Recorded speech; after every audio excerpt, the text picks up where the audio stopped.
Where are you now? We're already at the funeral venue.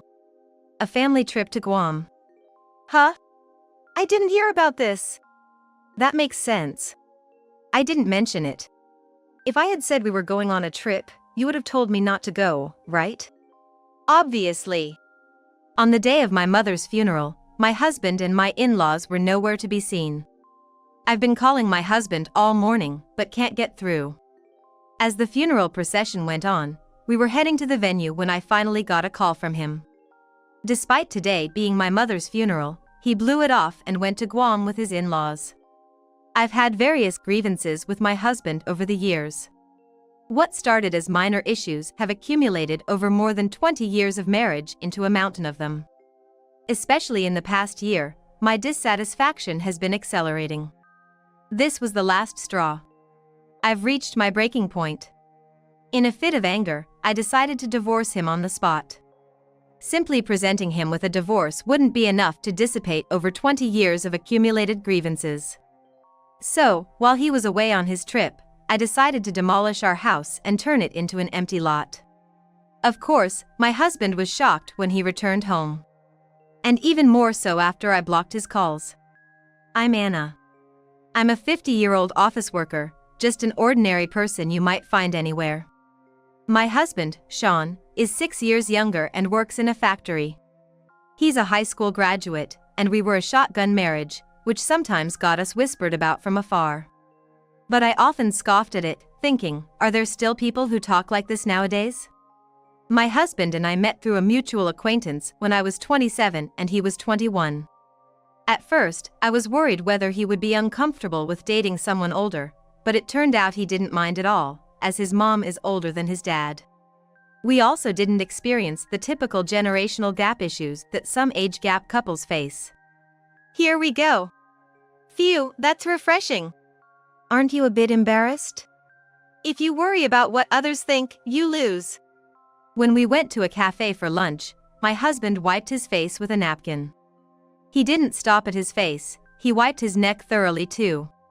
I've heard that young people dislike this, but my husband, just over 20, does it without a second thought. I'm gonna go with the lunch menu's D set. The D set, got it. Despite being only 21, my husband has an old man vibe. Probably because there are many older men at his workplace, and having worked there since graduating high school, he's been influenced by them. If he dated a woman his age, maybe they'd mind it. But for me, 6 years his senior, it feels just right that he seems older. A year into our relationship, I got pregnant with our daughter, Mirabelle. We decided to get married. Our daughter is now 23, has graduated from college, and has moved out. So our parenting just officially ended. Now it would be just the two of us, taking life easy. At least, that's what one would think, but I am currently contemplating divorcing my husband. The first hiccup happened right after we got married. Didn't you say you were gonna get various certifications like crane operation and welding, which would make it easier to get a salary raise? What happened? Oh, I'll get to it eventually. Didn't you say that before? Before we got married, you were all fired up about getting them quickly for our future. It's tough to get those certifications. I'm still preparing for them. There are easier ones, right? You just never got around to them because it was a hassle, and you said you could get them quickly. Even the easy ones need some study, right? I'm too busy with work to study. Not wanting to be pressed any further, my husband yelled at me and stormed out of the living room. Our daughter was startled by his loud voice and started crying, so I picked her up and comforted her. My husband says he's busy with work, but he doesn't seem all that busy. He often comes home after drinking with his coworkers and spends his days off lounging on the couch. I'm not saying he has to help with housework, but I at least wish he'd help with taking care of our daughter. However, I know too well that asking him for help is futile. I'm going out for some shopping. Can you keep an eye on Mirabelle? Just take her with you since she's noisy. It's fine. You don't have any plans anyway, and you're just lazing around at home, right? I'm gonna study for my certifications. I'll ignore everything, even if she cries or gets hurt. If that's okay with you, then leave her here. Claiming he's studying is a lie. But leaving our daughter unattended seems to be true. Reluctantly, I start preparing to take our daughter with me. When I got pregnant with her, he promised that he wouldn't let me bear the burden of parenting alone, but he seems to have forgotten that long ago. After we got married, I realized that he was all talk. Before we married, he made all sorts of promises to please me, but none were fulfilled after the wedding. It's not that my husband is completely useless. I'm gonna visit my mom's place. I don't have to go today, right? That's fine. I'm just going on my own. Seeing them too often might wear you out, right? I watched my husband leave the house alone, holding our daughter at the doorway. He cares a lot about his in-laws and often visits his parents-in-law's home. It's hard to dislike someone who values their parents. Still, I wish he'd pay a bit more attention to our daughter too. It also bothers me when he comes home in a good mood, occasionally with shopping bags. Did they buy you shoes this time? They're not that expensive. Besides, it would be rude to refuse when they offer to buy them, right? My husband, gleeful as a child getting a new toy, pulls a pair of new shoes from the box and admires them. I thought my husband was more mature for his age, but that seems to have been my mistake. Looking at his shoes, I can't help but think, why not ask them to buy our daughter some toys instead? Am I twisted for thinking that? My husband lacks ambition at work, which is why his salary isn't very high despite his years of service. My income is also average. So, while we can make ends meet, we don't have the extra money to save for our daughter's future or our retirement, especially in these times. I always find myself stressing over our bank statements at the end of each month. And it has become a monthly routine to get irritated seeing my husband lounging carelessly on the sofa, not taking his job or parenting seriously. This pattern continued until our daughter was in high school and didn't end well. He was still young, such a pity. He had a long battle with illness, but he must be relieved now in heaven. I, along with my husband and daughter, stand before my father's grave. He passed away from cancer. When he was diagnosed in his 50s, I thought, why so young? But apparently, the odds of getting cancer in your 50s are about 1 in 37, so it wasn't that my dad was incredibly unlucky. Still, losing his life in his mid-60s made us repeatedly ask, why? After my father's death, my mother moved to live with my sister and her husband, who are a little distance away. Thus, our family home became vacant, and we moved in. It helps that you can look after the house, she said, and let us live there rent-free. Technically, we still pay her the property tax, so it's not entirely free. But that amount is negligible, so it's almost like paying no rent at all. Without the need to pay rent, we have been able to start saving for the future. After our daughter graduated from college and moved out to start her job, our parenting duties ended. That was about a year ago. Man, it's been a long haul. Feels like a weight has been lifted off my shoulders. I also thought it was a long time, but looking back, it seems to have flown by. I felt a sense of relief at having successfully raised our daughter. It seems my husband felt the same. Though I feel like he didn't help much with parenting, there's no need to spoil the joyful atmosphere by pointing that out. Together, we celebrated our daughter's independence. But maybe my husband felt too relieved, because he suddenly started acting out. I quit my job today. What? One day, as I returned home from work, my husband, who had gotten home earlier, greeted me without a word and just dropped this bombshell while sitting on the sofa. I was so shocked I froze at the entrance to the living room, unable to process my thoughts. My coworkers have always acted high and mighty, and I've put up with it for the sake of making a living. Impressive, right? Maybe it was the sense of freedom from quitting his job, but my husband looked relieved. Meanwhile, I was overwhelmed with worry, my expression clouding over. Why would you quit your job without even discussing it with me? Mirabelle has moved out, so we don't need to spend as much money anymore, right?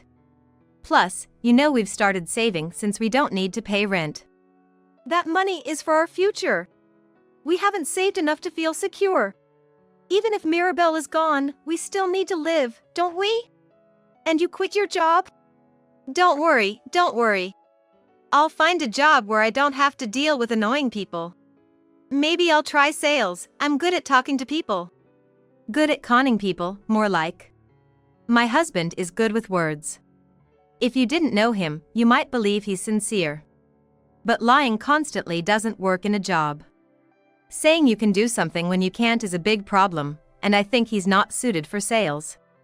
I wish he would have stayed at the factory and worked on gaining more experience and skills to advance.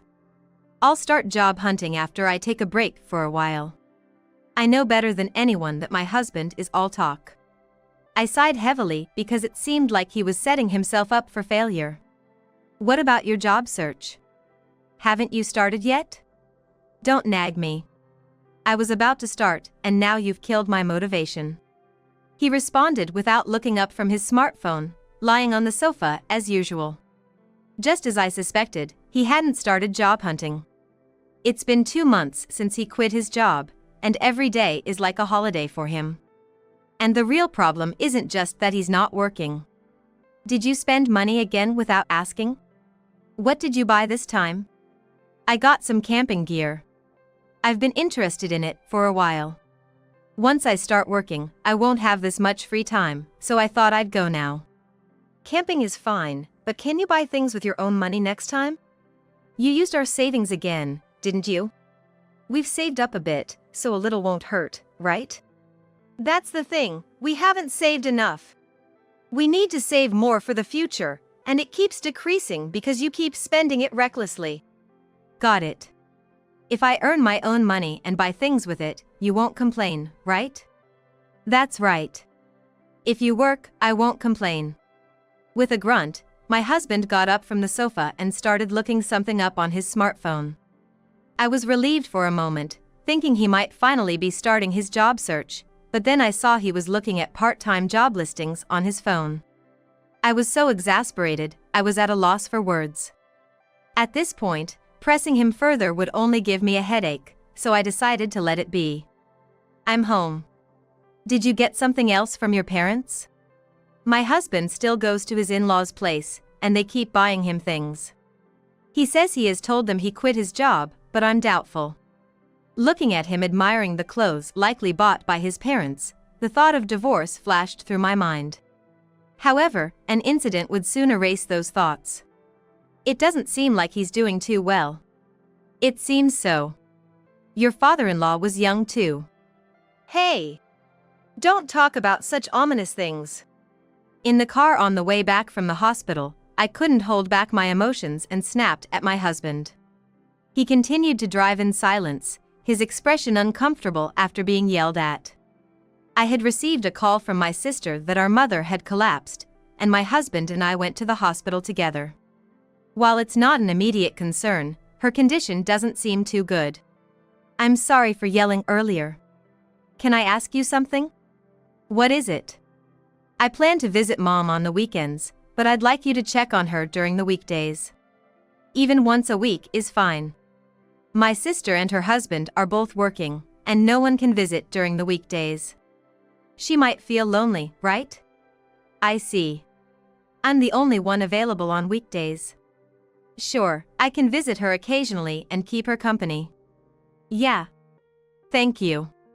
My husband's awkwardness faded after I asked for his help. Feeling somewhat relieved that he agreed, I thought, despite everything, he really has a kind heart. But at that moment, I was too agitated about my mother's condition and forgot an important detail. Haven't you been saying you've been going to the hospital every week? It's been over a month, and apparently, you haven't been at all. What's that about? Well, the hospital is far, right? So, even though I said I would go, when it comes down to it, it feels like a hassle, you know? Then you should just be honest and say you couldn't make it. Why lie about it? Sorry. I apologize for lying, but there's no need to get that angry, right? I had forgotten that my husband talks a good game, but his actions don't follow.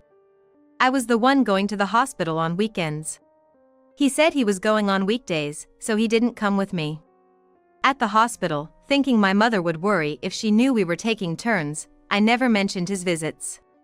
However, about a month later, when I casually mentioned my husband to my mother, it came out that he had never been there. It's not that it matters if he didn't go, but all the accumulated frustrations made me snap at him harshly. My husband was surprised by the intensity of my anger and kept apologizing profusely. Until now, he hardly ever helped with parenting and had quit his job. He uses the household money freely, and his job search is just for part-time work. Moreover, he spends all his part-time earnings on himself, making me feel like I'm supporting a big child. And this big child easily lies and shouts back when I ask him to contribute a bit to the household. I'm reaching my limit. The thought of divorce is clearer in my mind than ever. If my husband does one more thing I dislike, I'll decide to divorce him on the spot. Just as I thought this, he did something particularly awful. 6 months after my mother fell ill, my sister informed me that she had passed away. My mother was just shy of 70. I've heard that when one of a pair of birds loses its mate, the other follows soon after from loneliness. She must have been lonely without my father and went to meet him early. If so, they are together in heaven now, which isn't all bad. I decided to think that way to mask my own loneliness. Once I had calmed down a bit, I reported to my husband, who was lounging on the sofa, about my mother. He usually has a carefree expression, but hearing about my mom, even he looked somber. I thought he was saddened about my mom, but when we discussed the funeral arrangements, it turned out not really. The wake is tomorrow, and the funeral is the day after. I'm going tomorrow. What about you? Are you coming tomorrow, or just for the funeral? I have plans already, so I can't make it? Plans? Yeah, they've been set for a while, and they're hard to reschedule. I thought I misheard him, but it wasn't a misunderstanding. An appointment more important than my mother's funeral? What is it? Don't look at me like that. Okay, I'll go on the day of the funeral. Sorry for saying weird stuff. My husband quickly left the living room as if escaping from me. Hey. Make sure you tell your parents too. Yeah, I got it. I hurriedly relayed the message as he walked away. I knew my husband was all talk and no action. But I never thought he would actually skip a family funeral. It turns out he was beyond what I could have imagined. He didn't show up at the funeral. His parents weren't there either. I had been trying to reach him all morning to no avail. As we were moving to the venue, I finally got a call from him. I stepped away from the relatives to answer quietly, but I ended up yelling into the phone. Where are you? We're already at the funeral venue. On a family trip to Guam. What? I didn't hear anything about this. That's because I didn't tell you.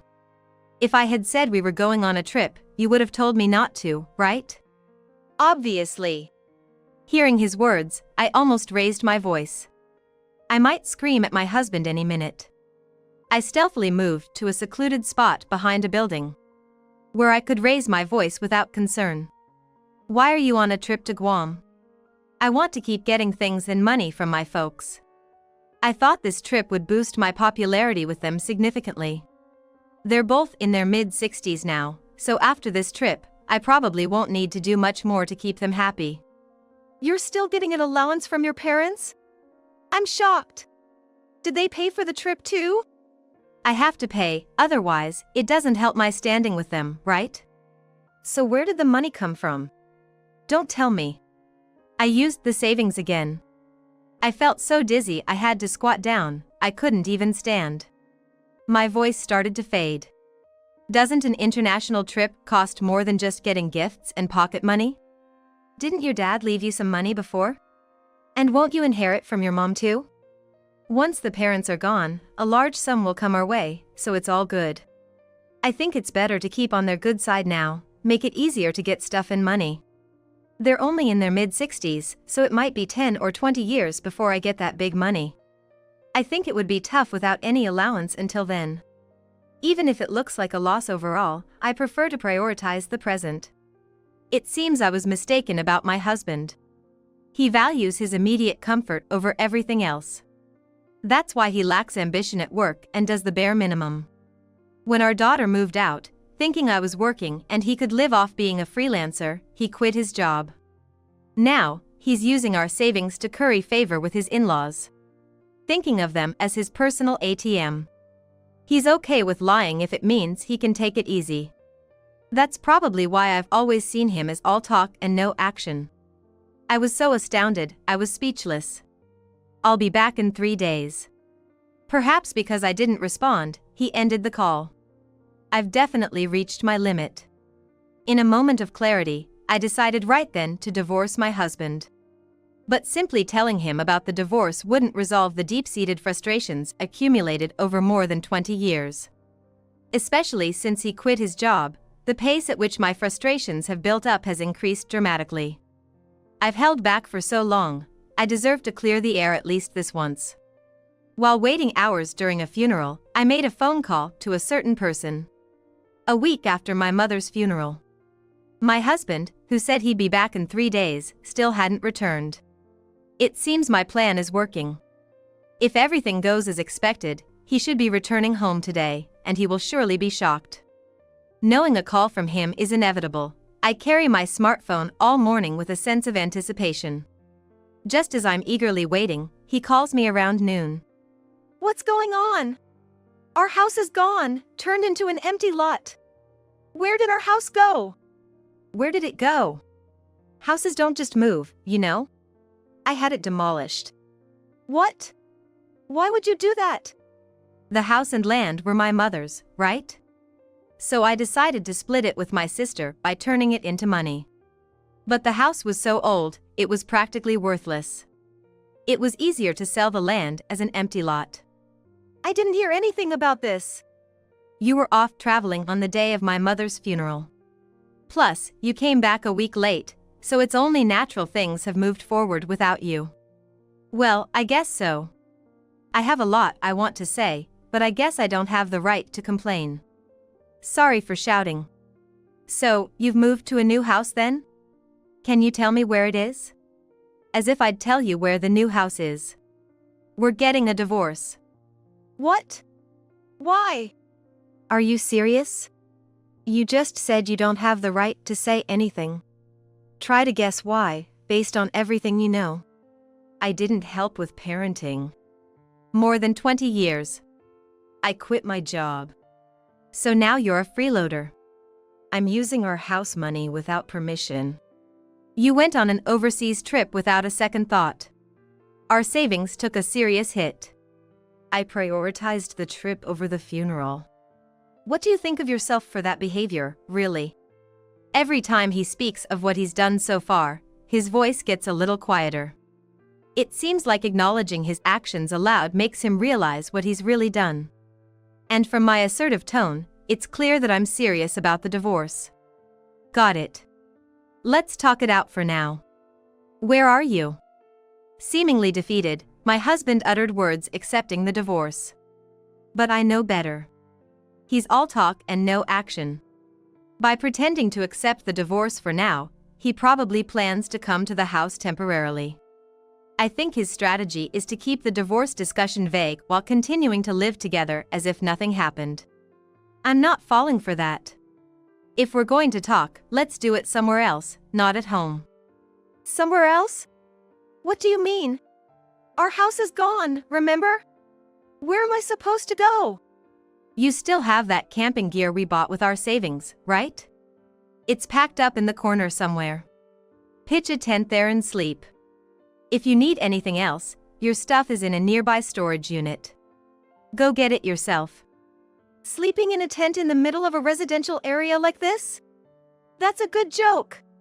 No matter what you say, I'm not letting you into my new house. Oh, by the way, we're in the process of selling the land. Soon there'll be a for sale sign up. When that happens, make sure to leave.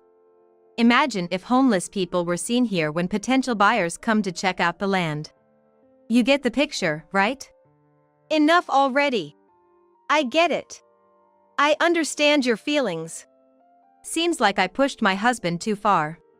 He yelled at me and hung up the phone. While I do feel a bit relieved now, It seems like about half of my accumulated grievances still remain. The other half will be resolved soon.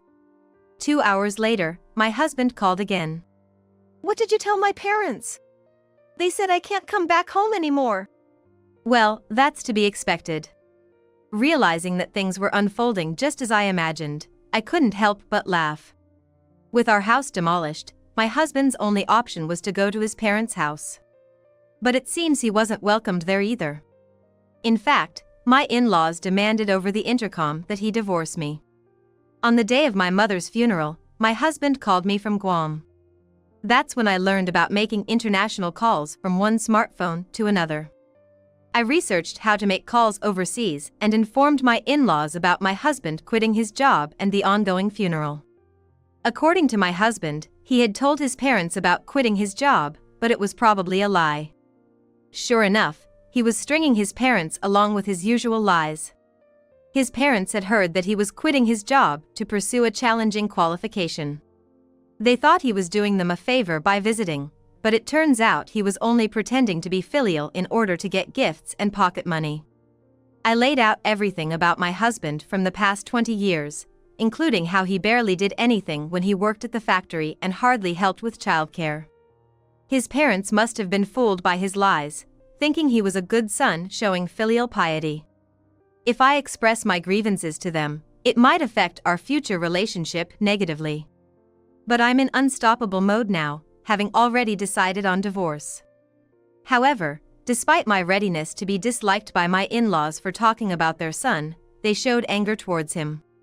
It seems the worst thing my husband did was that he didn't inform his parents about my mother's funeral. Although I told him to inform his parents about it, he said he did, but apparently they never got the message. I'll bring Sean back home right away. I'm sorry. My in-laws, who were deceived by my husband, are usually reasonable people. Upon hearing my story, my father-in-law offered to cancel their trip and return home.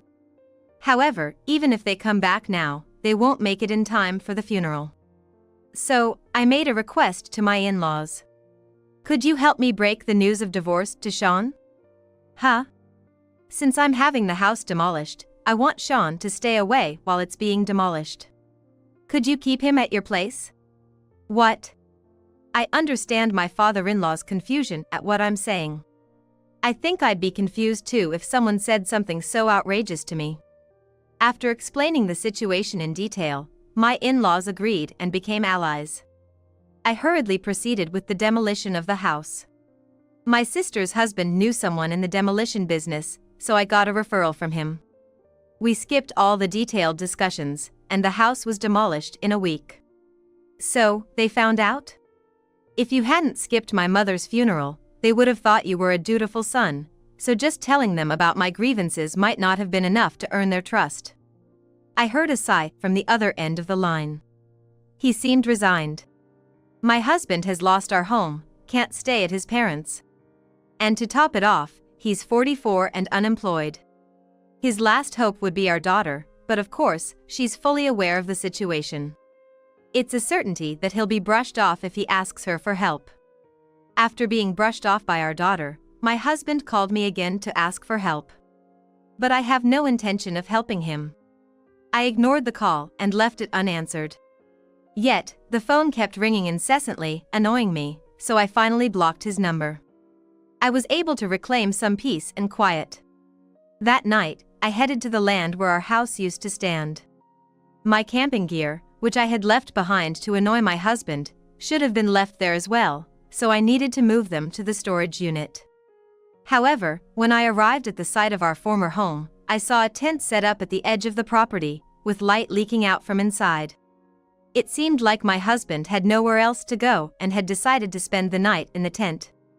With no one left to turn to after my ignored calls, my husband found himself truly homeless, like a lost soul. I took a quick picture with my phone, intending to show it to my daughter later, and left the scene. Afterward, my husband and I divorced. He initially resisted the idea of divorce, but facing a united front from my parents-in-law and our daughter, he eventually relented.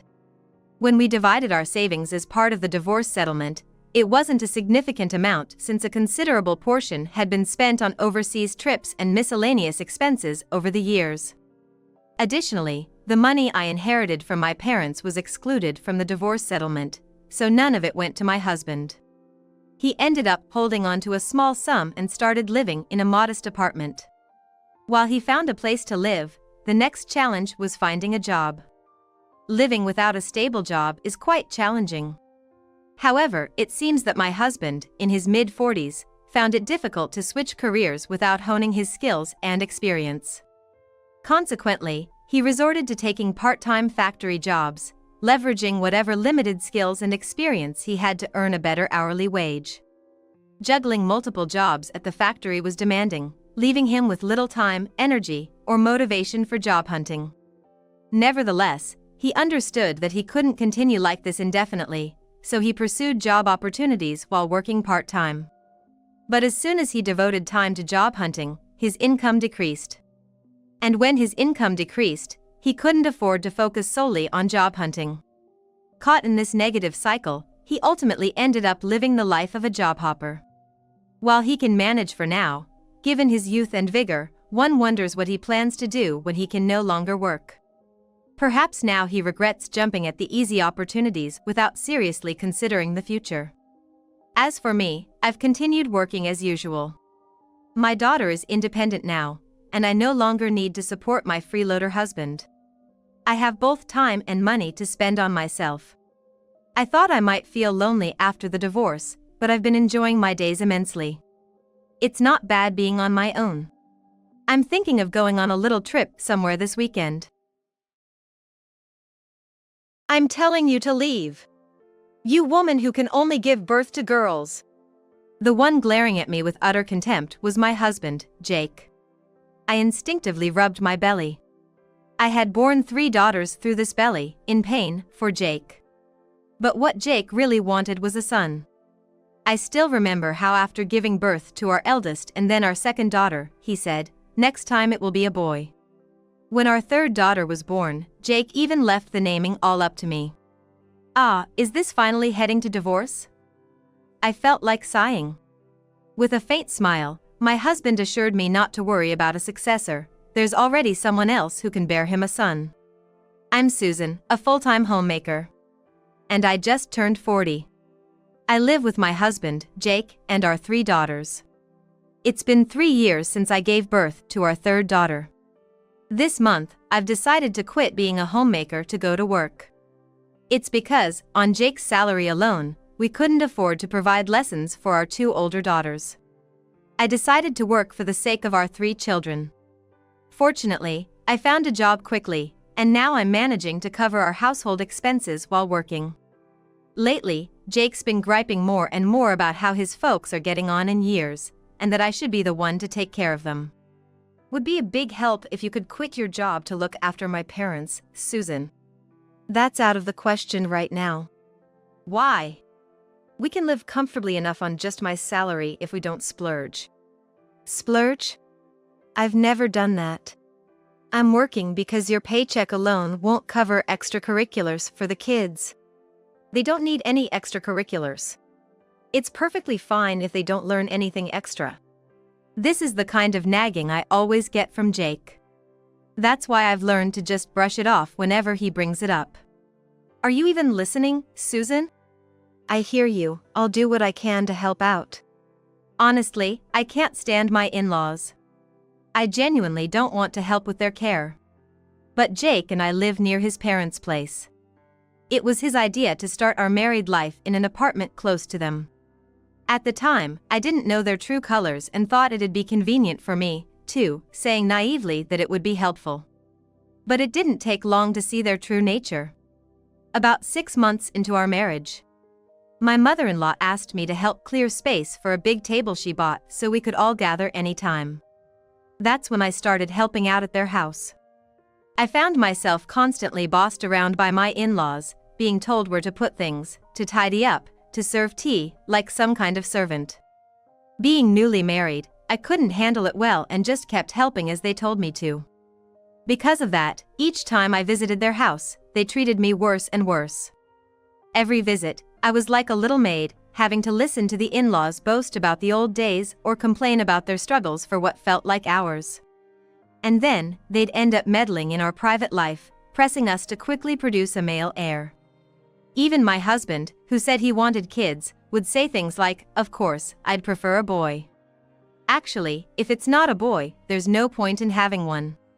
When I was pregnant, all that those three cared about was the baby's gender.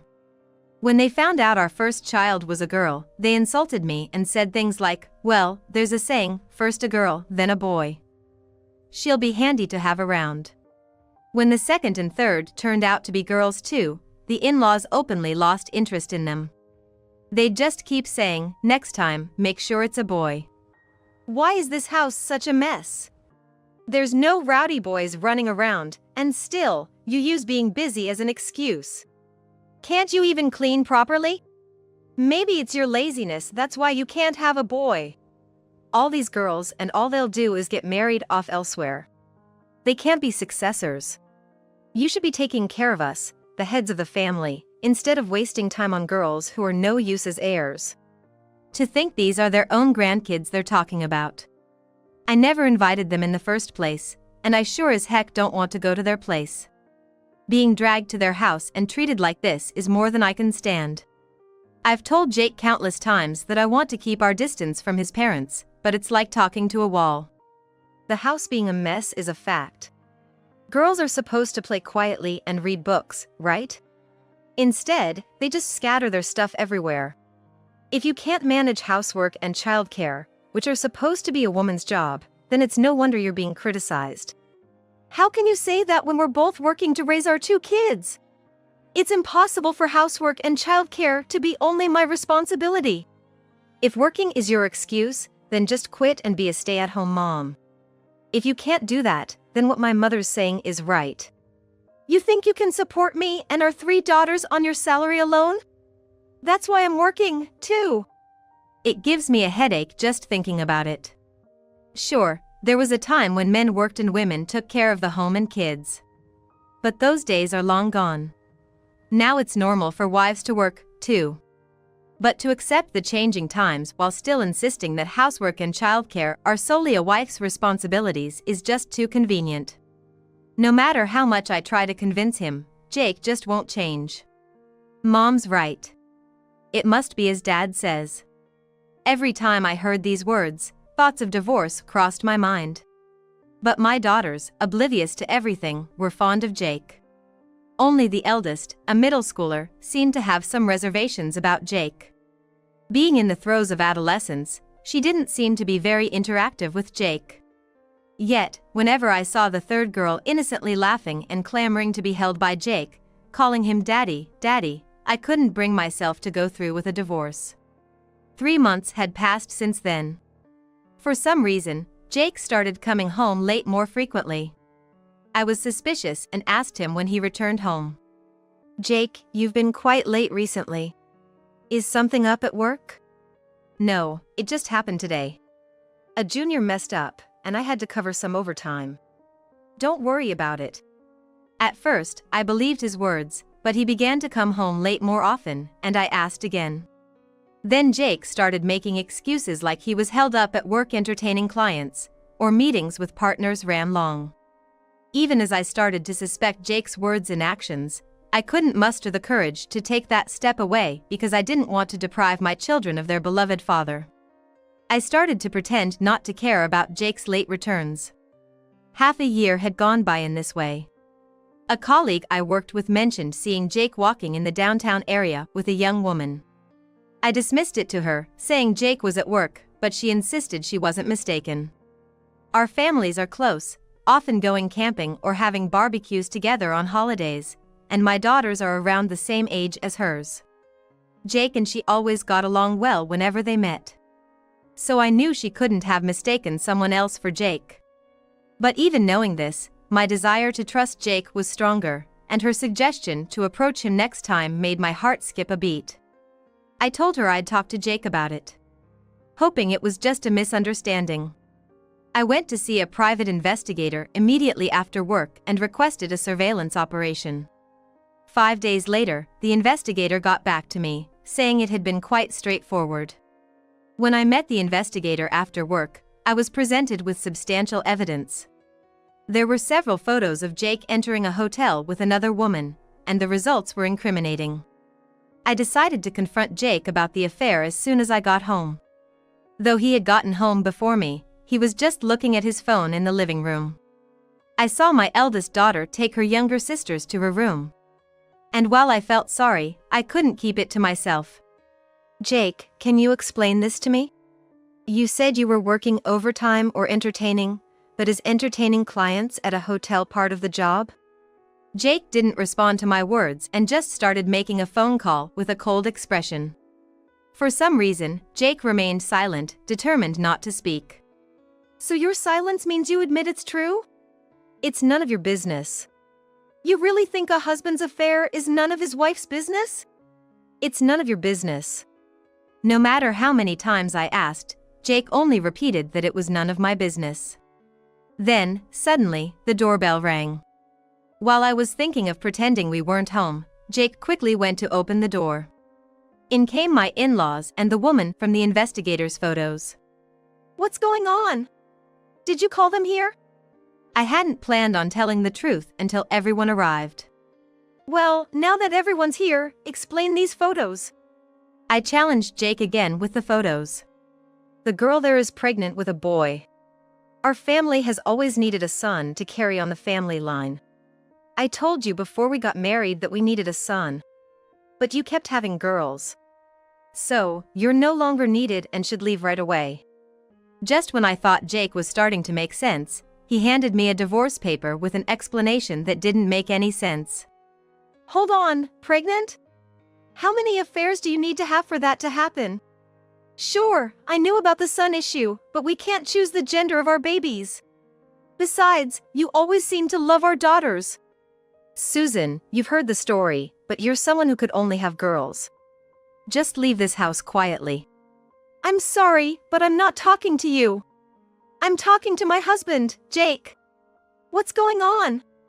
As I pressed Jake for answers, my in-laws interjected. That's enough. We're finally having the boy we always wanted. It's best for you, who couldn't do anything, to leave. I'm not talking to you. I'm talking to you, Jake. So why do both of you come barging in? Don't try to change the subject. At my words, my husband lets out a heavy sigh. Enough already. There's no need to discuss this. All Susan has to do is leave this house quietly. What are you saying? We have 3 daughters. And you know as well as I do that it's impossible for me to support all 3 with my current income, right, Jake? That's none of my business. You're the one who wanted to have 3 girls. Just get out already. Don't be ridiculous. What do you mean, wanted? You used to dote on all 3 of them too, didn't you, Jake? Why would you say something like this all of a sudden? I thought my husband would say something in response to my words, but it was his mistress who retorted. Oh, this is why dealing with an older woman is such a hassle. When you're told to leave, you should just leave gracefully. What are you even doing here? It's because of you showing up that our family is in this mess. Mess? Don't you mean it's your fault for not being able to have a boy? The mistress sneers at me with a snort. I painfully realize that I've expected too much from my husband. We have 3 kids, and our youngest adores her dad, so I wanted to believe that divorce isn't the only right answer. I thought he would think of the children when faced with the evidence. Even if he didn't have a change of heart and we couldn't be a happy family, I believed he would at least act the part of a good father in front of the kids. But in reality, he shamelessly brings home not just his parents but even his mistress. I understand. I'll file for divorce. I was too naive. That's what I realize as I stand up to pack my things. I had thoughts about the mistress, smirking as she watched, but I didn't care anymore. I snatched the divorce papers from my husband and signed them. I write my name as the guardian for our daughters. I'm taking custody of all 3 girls. I'll be filing for alimony and child support later. I'm leaving now, but I'll come back for the things I can't take with me today. Do whatever you want. My in-laws, who usually make snide remarks, listen to our conversation with dissatisfied expressions. It seems they've left this discussion up to my husband. Knowing this, my husband confidently tells me off. Feeling the tense atmosphere, I hug my eldest daughter, who has been cautiously observing from the room. Maybe she understood just from that because she immediately started packing her things. The middle and youngest daughters, thinking they are going on an outing, cheerfully prepare their to-go bags. Even as we gather our bare essentials and head for the front door, no one comes out from the living room. The middle and youngest daughters look puzzled, but when they wave goodbye cheerfully, they leave the house in high spirits. I call my parents' house. I haven't been home much since I moved far away after getting married. Despite the sudden call, my mother tells me to come back as soon as I can. They offer to pick us up, so we decide to stay in a hotel for the night.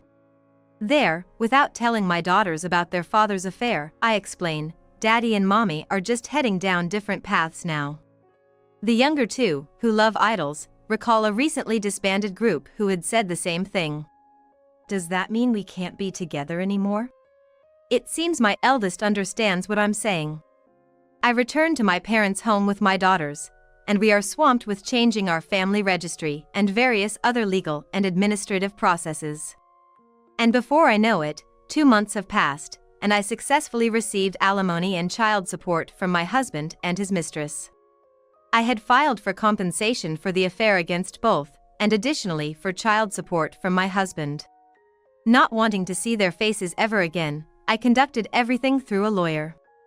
It cost money, but it was worth it to avoid the stress. The lawyer's visit to my in-laws to discuss alimony and child support was met with their silent bitterness, like they were swallowing a bitter pill. Nevertheless, my husband had an affair and even got another woman pregnant, which looks bad to outsiders. To prevent more complications, both my husband and my in-laws hastily gathered the funds for payment. It seems they even covered the mistress's portion of the alimony. Another 3 months go by. While we can't afford luxuries, my parents have supported us, and the 6 of us have been able to start living a peaceful life together. I was just beginning to get used to life without my husband, as were our daughters. On his day off, my husband suddenly called me. When I ignored him, the phone kept ringing over and over. I thought it would be trouble if it kept ringing until our daughters returned from their lessons, so I reluctantly decided to answer my husband's call. Good, you finally picked up. What do you want all of a sudden? Well, you see, the woman I cheated with just gave birth. What am I supposed to say to that? I was about to hang up coldly when my husband suddenly raised his voice. The legs! I mean the crotch! According to my husband, the child that his mistress had given birth to was a girl. Moreover, it wasn't a case of a mix-up during the ultrasound. The doctors had been saying it was a girl from the start. The mistress had lied about the baby's sex because she wanted to marry my husband, who apparently would have considered divorce if it weren't a boy, but his parents put a stop to that. They were worried about not having any grandchildren if things continued as they were, so my husband called off the divorce. He was supposed to be thinking about having another child right away, but his life was in shambles, and he couldn't focus on that. Right after the birth, she couldn't work and had no income. She'd refused to do housework perfectly because of child-rearing, and she flatly denied doing any caregiving for my in-laws. Of course, if you're living with a baby who may or may not have a steady head yet, it's going to be like that. It's tough to take care of household chores perfectly when you're desperate with a baby, and you don't have the physical strength or spare energy to take care of elderly parents. Yet, living with this new wife, my husband now told me he was thinking of divorce again. So? What do you want me to do about it? I responded coldly, and my husband said, Susan, please, can't we start over? Huh? As if I have any intention of getting back together with you now. I lashed out at him. Don't talk like that. Despite having thorns like a rose, you're delicate and bloom beautifully, aren't you? I love that about you, Susan. Let's give it another try. My husband was trying to hold me back with his poetic words. Those words gave me chills. Susan! Are you listening? We've been together for a long time. Your feelings haven't changed just because we've been apart for a bit, have they? Perhaps I would have been moved by my husband's words of love if this were back when we were married, but after discovering his affair and getting a divorce, all I could feel was coldness. I just gave a bitter smile. You're smiling, so that means you forgive me, right? My husband happily misunderstood. Huh? You're totally clueless. That was a bitter smile. I'm not laughing, and I haven't forgiven you. Why do you have to say that? Susan, please consider getting back together. Haven't we always been doing well? You were happy with me, weren't you? We were not doing well, that's why we fought so many times. I wasn't happy, that's why I divorced you. It was you who said you didn't need me. That's true, right? Then we can start over. It was me who suggested we break up, so I'm suggesting we start over. Let's do it. My husband started spouting nonsense about wanting to reconcile. He even brought up old times, and honestly, I was fed up. But then, a thought struck me, and I changed the subject. Oh, about Kate. Why do you know her name? She didn't introduce herself that time, did she? My husband sounded surprised when I mentioned the name of my remarriage partner. Of course, I know. I heard it from the detective, and I even sent a certified mail for the alimony claim. And about her. What about Kate? I was just wondering who she might be targeting next. She has a hobby of breaking up seemingly happy couples or married people, and since you and I are divorced, I was wondering who the next target is. My husband said nothing. Perhaps he was speechless, mouth agape. I proceeded to explain to my unresponsive husband what I knew about this woman named Kate. Kate had always been adorable since she was a child, always surrounded by various people. Her father, the company president, doted on her, and she was spoiled, always getting what she wanted. It's precisely because she could get anything she wanted that taking things from others became her hobby. As an adult, her targets became other people's boyfriends, fiancés, and husbands. Since taking things was her hobby, she would easily discard them once she managed to start a relationship. When I introduced her dating history, investigated by a detective, to Jake, he gasped in a strangled voice. What the heck? Why bring this up now? If you told me this when we were getting divorced, I wouldn't be in this mess. Back then, all you said was get out. You never listened to my side of the story. So, I did as I was told and left. It's not like a woman who approaches a married man can be considered good-hearted. Don't talk like that. Susan, it's so sneaky of you, making it sound like it's my fault. If you had just explained things properly back then, it would have been different. Jake, for some reason, started to speak in a defeated tone, playing the victim when he spoke to me. Angered by his words, I snapped at him. What are you on about? You're the one in the wrong, not like, you are wrong. Why don't you just live however you want? I don't care anymore. At my words, Jake suddenly spoke in a softer tone. Susan, it's going to be tough raising 3 daughters all by yourself. Let me take at least one of them. If you let me take one, you'll have an easier time. Aren't 2 kids enough? The cloying sweetness in his voice was so vile it made my head spin. What in the world does he think of our daughters? I could never send them to live with such a man. Neither Jake nor his parents really want the girls because they love them. He kept saying any girl would do, or just one, talking about them as if they weren't people. I could only see a future where they would be preyed upon by Jake and his parents. I knew that as they grew up, they would receive the same terrible treatment I did. That's why I refused adamantly. Don't be ridiculous. I will raise my daughters properly. Don't be like that. A child needs her father, don't you think? Jake argued defiantly. A father who can't even raise his kids properly, let alone cheats, has no right to custody. I spoke firmly, to leave no room for misunderstanding. Even so, it's up to the girls to decide if they want a father like that. They're too young to decide for themselves now, so I'll take responsibility and raise them. Enraged, I conveyed my feelings and hung up the phone on Jake. I don't know if it was because I immediately blocked his number, but I never heard from him again. Months went by. It seems Jake and Kate's divorce went through without a hitch. Kate went back home with her newborn child. Apparently, the child's father is also married, and she is being sued for alimony not just by Jake but also by his actual wife. Strapped for cash, she seems to be working hard at raising her child with the support of her parents back home. Terrifyingly, she shows no signs of remorse. She is aware that what she's doing is wrong, and if caught, she pays alimony as a sign of her sincerity. However, it seems that the money is also being provided by her father, who is a company president, allowing her to live a carefree life. It appears that the reason Kate went after my husband was just a whim. With her natural beauty and status, she would freely take other women's boyfriends and married men, and she decided to target married men as her next conquest. It just so happened that Kate set her sights on Jake and me when she saw us in town. It was a complete nuisance to have our lives disrupted by her caprice. And the reason Kate decided to marry Jake, something she usually didn't bother with after taking a man, was because Jake was indecisive and indulgent towards her. It seems Kate wanted a man who would treat her like a princess, indulging her every whim and buying her whatever she desired. Now, I couldn't care less about it all. I was stunned by the sheer audacity of not just my easily swayed husband but also Kate, the woman he cheated with. My husband Jake was deceived by his affair partner, but he had the chance to refuse and didn't take the bait.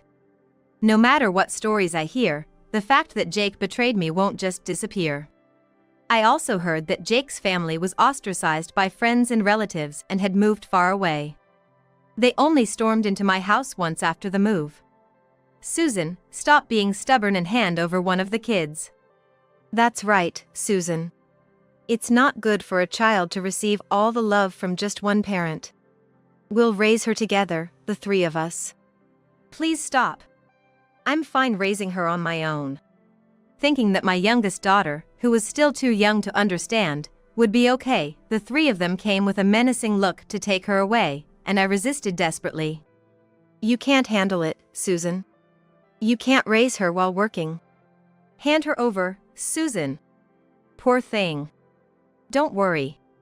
We'll raise her properly. No matter what I said, they wouldn't listen. Stop! Don't take her! This is kidnapping! My youngest daughter cried loudly, and I screamed just as loudly. Thanks to our cries, the nearby residents gathered and quickly restrained the three of them. After a while, the police arrived from a call and took the three away. I repeatedly thanked my neighbors, relieved that my daughter was safe. Later, the three of them received a restraining order. But I'm considering moving. Because a restraining order isn't enough to make me feel safe. Since they know where we live, it wouldn't be strange for them to show up at any time. I've discussed moving with my parents, who live with us, because I feel sorry for them too. They said they'd dispose of the house and move with us, as it would be a nuisance to be followed forever. Still, I feel guilty for changing my daughter's environment so often. Yet, seeing their smiling faces and healthy growth heals me. I've decided to move to a new place to protect them. Just before moving, I got a call from an unregistered number. Thinking it was the moving company or someone from the city office, I answered, only to find it was surprisingly Kate. Summing up her sobbing story, she had apparently gotten into trouble for being with too many men and had contracted a serious disease. I need money for treatment, so give me back the alimony, she cried, but I responded coldly. Don't you have a wonderful dad who buys you everything? There's nothing I need to do for you. Her audacity was too much, and without much of a response, I just hung up. I immediately blocked her and bought a new cell phone, so now she can't reach me anymore. I'm grateful to my parents for coming with me, and I'm determined to keep working hard for my daughter's healthy upbringing. Welcome home, Linda. The room was a mess, so I cleaned it up for you. What? Why did you? When I got home, not a single item was left in my room. I stood there, stunned, when my son's wife entered the room, laughing. There's no need to be so shocked. I did it for the good of the house. What are you talking about? Her laughter and actions, devoid of any remorse, were completely beyond my comprehension. Where are my things? Over there. Looking in the direction she was pointing, I saw flames rising in the yard. Then it hit me. No way! I ran outside barefoot to find my clothes and personal belongings being burned. What shocked me more was what I saw amidst the flames.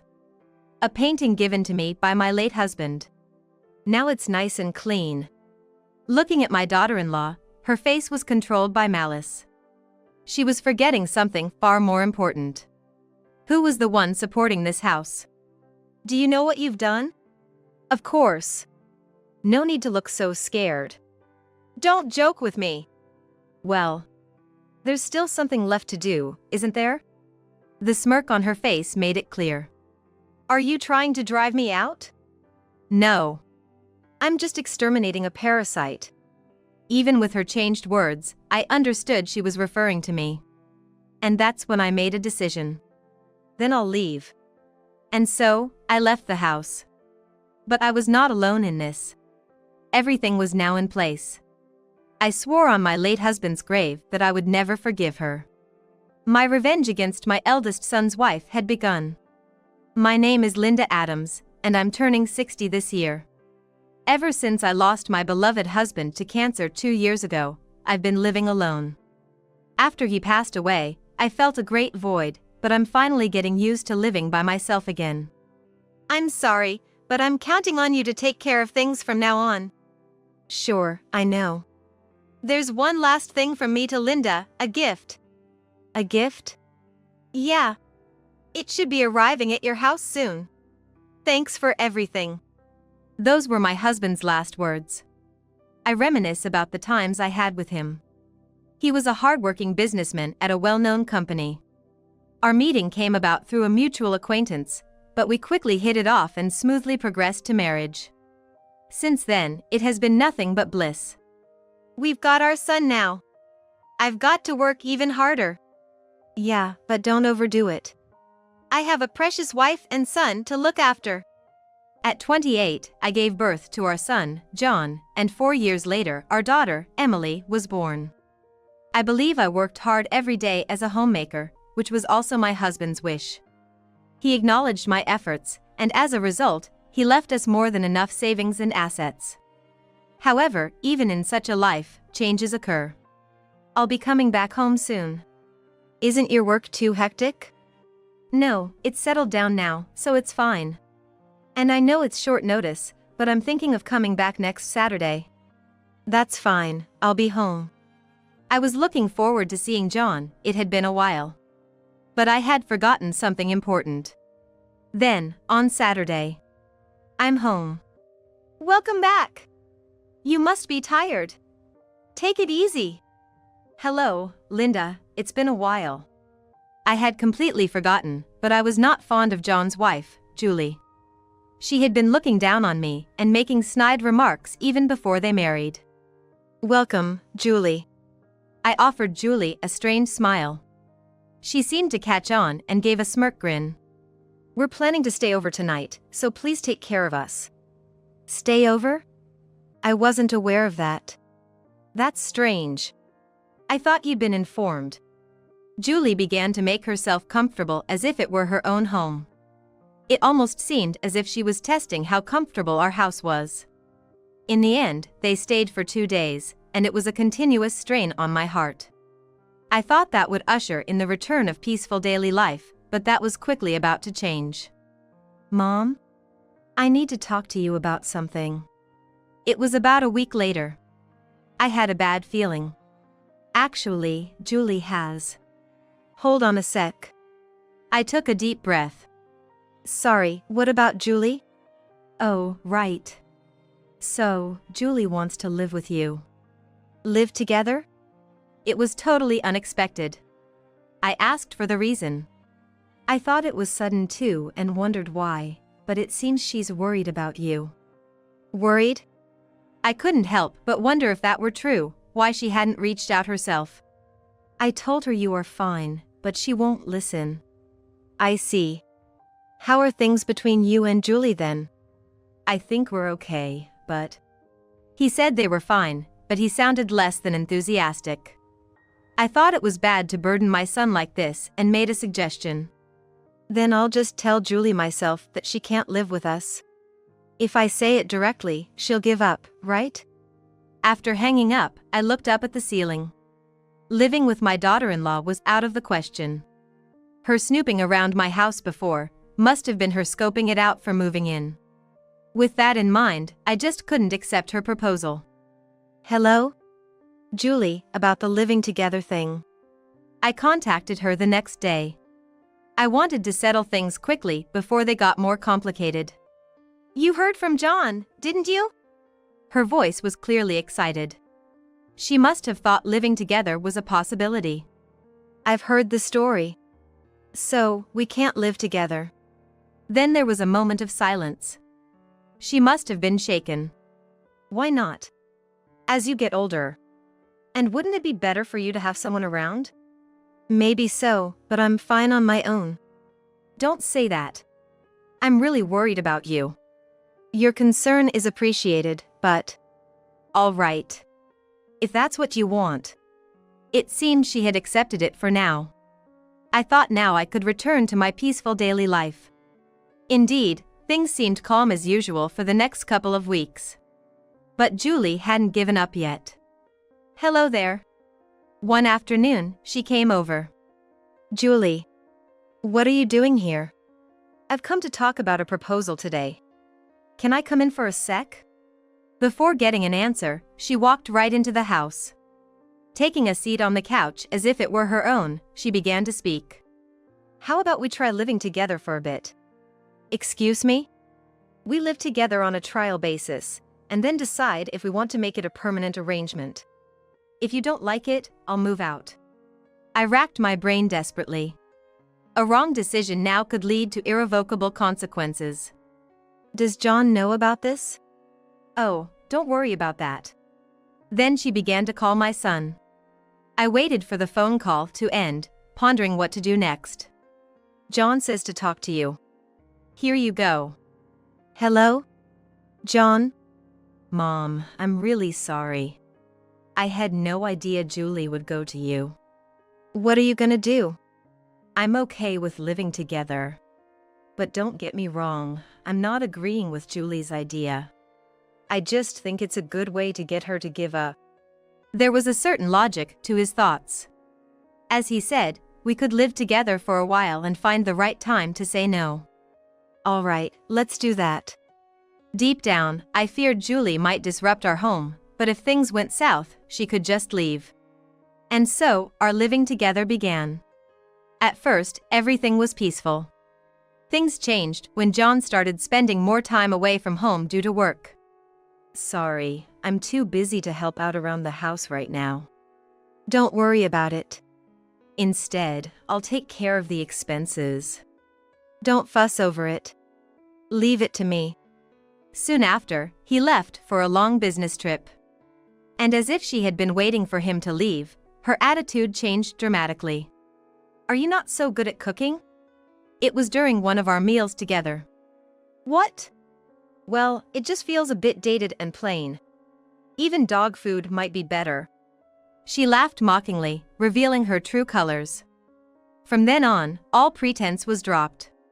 Another day, as I was sorting out the laundry in the living room, she exclaimed, "Hey! Did you mix our laundry together again?" It's not necessary to separate them. She sighed heavily. When you mix them, your old lady smell gets on my clothes. Please do mine separately next time. Oh, and rewash mine, will you? Hey, where do you think you're going? I've got plans with friends. She never lifted a finger to help, preferring to gallivant about instead. I couldn't stand it any longer. Your behavior lately has been too much. I'm gonna have to tell John about this. I thought this would definitely calm things down. But she was not a woman to fold so easily. Don't joke with me. I'm here out of the goodness of my heart.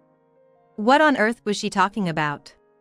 Even though the arrival of Julie had completely disrupted our daily life. If you go snitching, it won't end well for you. With that, she threw a picture frame that was nearby at me. And it was a picture of my husband and me, no less. At that moment, I felt everything I had been holding back just overflow. Such a thing. Okay, I'll be able to get back soon, Mom. We'll talk in detail then. All right, John. 3 months after we started living together, because of what had happened before, I talked to my son, including about ending the living arrangement. He didn't even seem surprised when I called and readily agreed. It was just 3 days before he was due to return. I'll be coming back soon, Mom. Emily, something happened? Well, our lives were about to change even further. My daughter, who had been married and living in another state, came back home. Sorry for the suddenness. It's fine. But what happened? As I listened to her, she revealed that her husband's infidelity had led to her divorce. You can stay here for a while. You've been through a lot, after all. But there's a problem. I explained the current situation to her. So Julie is living with you. Right. John is going to be back from his business trip soon, so we will talk things over then. I see. I'm the newbie here, but I'll help out as much as I can. Thank you. It's reassuring to have you, Emily. That night, when Julie arrived at home, she asked, "Hey, Emily? Why are you here?" Well, a lot's happened. I'll be staying here for a while. Okay. Julie and Emily hadn't met that often, but for some reason, Julie seemed to have taken a liking to my daughter. Perhaps because Emily is older, Julie thinks of her like a real sister. Maybe because of that, Julie seemed unusually well behaved when my daughter was around. Seems like Julie is taken to you, so we might use that to our advantage. Indeed. We must be careful not to let on what we're planning. The next day, my son returned. I'm home.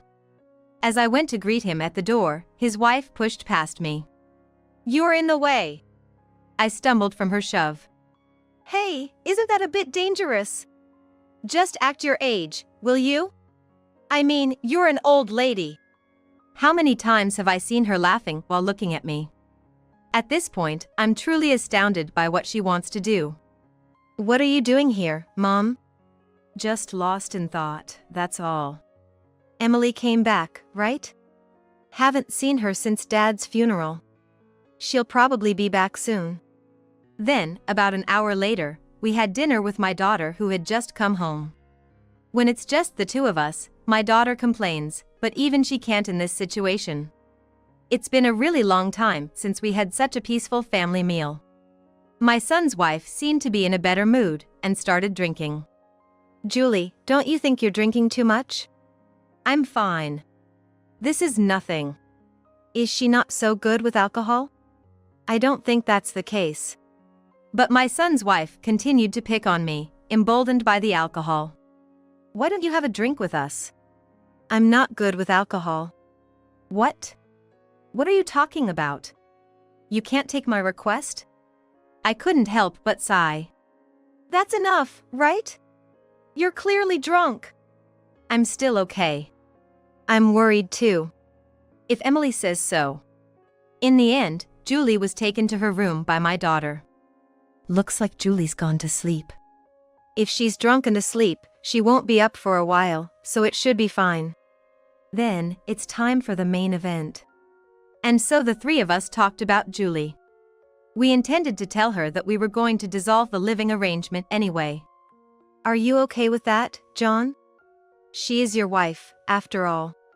I have my share of the blame for letting things get out of hand. But what's the right thing to do? We were at our wits' end. No good ideas came to mind, and time just passed.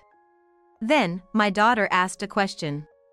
First off, why did Julie want to live with us in the first place? Hearing that, I indeed wondered. I realized I had never asked her or my son for a clear reason. John, don't you know anything? Last time I asked, she said she was worried about Mom, but that's probably a lie. Like, what if it's this house he's after? It's pretty big after all. That could be possible. Even before and after moving in together, I felt like Julie was always sizing up everything in the house. So, how about this idea? Emily came to us with a suggestion. It was a proposal we hadn't even considered, and John and I looked at each other. But it might be a burden on Mom. After a bit of thought, I realized it might be a good way to break the current stalemate. Yeah. Since it's Emily's idea, why not go for it? What do you think, John? I'm okay with it too. And so, we each started to make our moves. Of course, this was a secret from John's wife. A week later, everything was ready. However, since there was a chance of being turned down for any number of reasons if I talked about it alone, we decided to bring up the living arrangement issue again, all three of us together. And we decided to execute our plan in 2 days. The day before. Julie, I'm sorry, but I'm going to head out for a bit. When will you be back? Well, I should be back by the evening. Got it. She seemed unusually happy, but I didn't think much of it. Because by tomorrow, I'd be saying goodbye to this life. The only worry was leaving John's wife at home alone. But I was looking forward to catching up with a friend for the first time in a while and had completely forgotten about that. I'm home. I returned around 4 p.m., but I couldn't find John's wife. Then, unexpectedly, she came out of my room. Welcome back, Linda. It was dirty, so I cleaned it up for you. Why are you coming out of my room? You'll see if you look. What? Why is this happening? Nothing was left in my room. As I stood there in shock, John's wife entered the room, laughing. You don't need to be so surprised. I did it for the good of the house. What are you talking about? Her behavior and laughter, without a hint of remorse, were completely baffling. Where are my things? Over there. I followed where she pointed and saw flames in the yard. That's when it hit me. No way! I ran outside barefoot, and my clothes and belongings were being burned. Then, I saw something that truly shocked me. Among the flames was a painting, a gift from my late husband. This cleans everything up nicely. Looking at John's wife's face, I could see it was filled with hatred. She had forgotten something important. Who really supports this house? Do you know what you've done? Of course. Don't look at me like that, you're scaring me. Stop joking around. Well, there are still things we gotta do, right? My son's wife grinned at me. Are you trying to kick me out? No. I'm just dealing with a parasite. Despite the sugarcoating, I knew she was talking about me. And so I made a decision. Then I'll leave. I left the house. But it wasn't just me. Swearing on my late husband, I vowed revenge on my son's wife. Are you really okay with this? Julie had asked me that just before I left, but I didn't look at her. I could easily imagine the expression on her face. I called my son and daughter as I headed to my new place. I'm moving to the new house today, a bit ahead of schedule. Got it, I'll tell Emily. Then I'll see you there. When I arrived at the new house, I sat on the sofa. I felt a bit excited about starting a new life. About an hour later, John and Emily arrived. I didn't expect such an amazing house. How did you manage to get a place like this? I asked a friend of your father's, and he said this house was vacant. It kind of resembles our old place too, so I made a quick decision. We had a pleasant time, but soon, we all wore serious expressions. For now, let's just give Julie the address. Given her nature, she'll definitely come by. Then I'll take care of that. Thanks. After a while, I had dozens of messages and missed calls. We're ignoring these, right? Yes. We then waited for my eldest son's wife to grow impatient and visit. After spending a few days relaxing in the new place, someone visited us. Looking at the outside through the window, there Julie stood, looking exhausted. She's here. Time to greet her. I'm kinda nervous. Don't worry, there are 3 of us. I knew this was the moment of truth. You came, Julie. What's this all about, Linda? What do you mean? Why are you living in such an amazing place? Well, you're asking me why. Let's just go to the living room for now. So all the players were present. We faced each other in the living room. I didn't know you had so much money, Linda. Well, of course you didn't. I didn't tell you. From now on, we plan to live here together. Sorry for keeping it a secret. Suddenly, my son's wife's demeanor completely changed to a smile. Perhaps she thought she would be able to live in this house too. Well, you could have said something sooner. Why were you keeping Mom, John?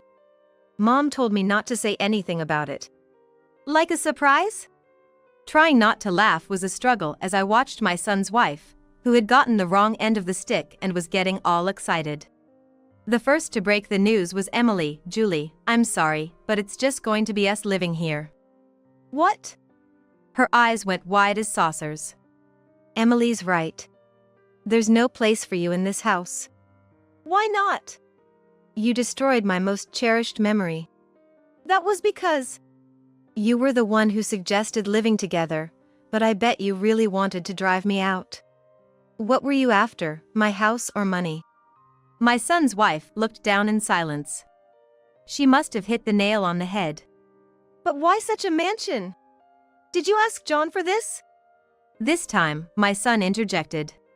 You seem to be under some misconception, but since we've been living together, I haven't paid a cent for living expenses. What? Mom's been covering it all for us.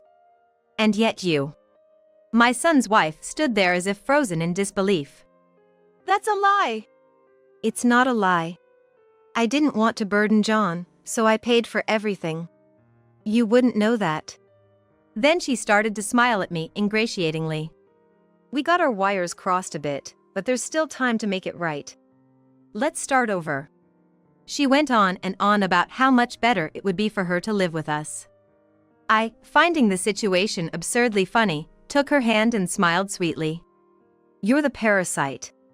Why don't you take a good look at yourself in the mirror? John, say something. You're on my side, right? I thought I was, but there's no excuse for this level of awfulness. Don't be ridiculous. Why am I the one? Just give it up. No matter how much you beg, this fact won't change. But I will never forgive you for what you did to me. No one in the room was on my son's wife's side. Not even her husband. As I watched her face contort with despair, I felt a weight lifting off my shoulders. That's the deal, so you need to leave this house and that house too. That house too? Well, that house is in my name, and I can't let a stranger live there. A stranger, you mean? Sadly, that's the situation. At that, my son's wife began to scream, throwing and smashing things around her. Call the cops! John, stop her. Okay, I got it. My daughter quickly phoned the police. Stop this rampage now. Hey, back off!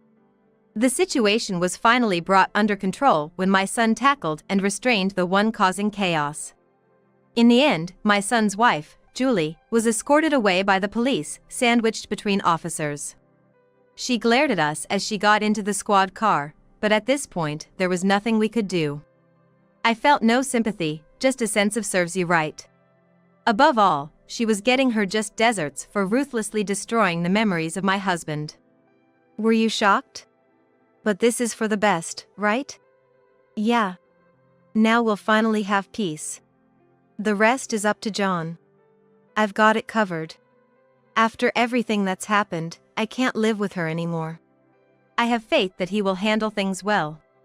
Emily and I are here too. I'm counting on you. Afterward, John and Julie got divorced. Of course, it wasn't an easy process. She cried and screamed during the discussions with the lawyers, trying to garner sympathy. Her demeanor was fierce, but my son dismissed it outright. I was present as well, and I was just astonished by her pitiful display. Cut it out, already. Please, keep out of this. It's your fault this is happening. Stop blaming others. You brought this upon yourself. That's right. Just stop it. No matter how much you beg, I'm not changing my mind. That's the way it is. I smiled, including all the times she had smiled in the past, to show I meant it. There's no need to hold back anymore. I really felt like applauding my son for choosing to divorce. Complain all you want, but don't bother us. I wouldn't want to have anything else burned. Since that day, Julie stopped complaining, and we finally had peace. I felt a slight easing of the guilt I had towards my husband. Turns out, Julie, now evicted and jobless, was hopping from one friend's house to another. Having become a housewife upon marrying my son, she had no employment. I'm curious to see what life has in store for her. Is it okay for us to live here now? Indeed. I've said plenty to Julie, but don't worry about it. You're welcome to stay as long as you like. The ashes may remain, but not all memories of my husband have disappeared. From now on, the three of us will walk towards a bright future together.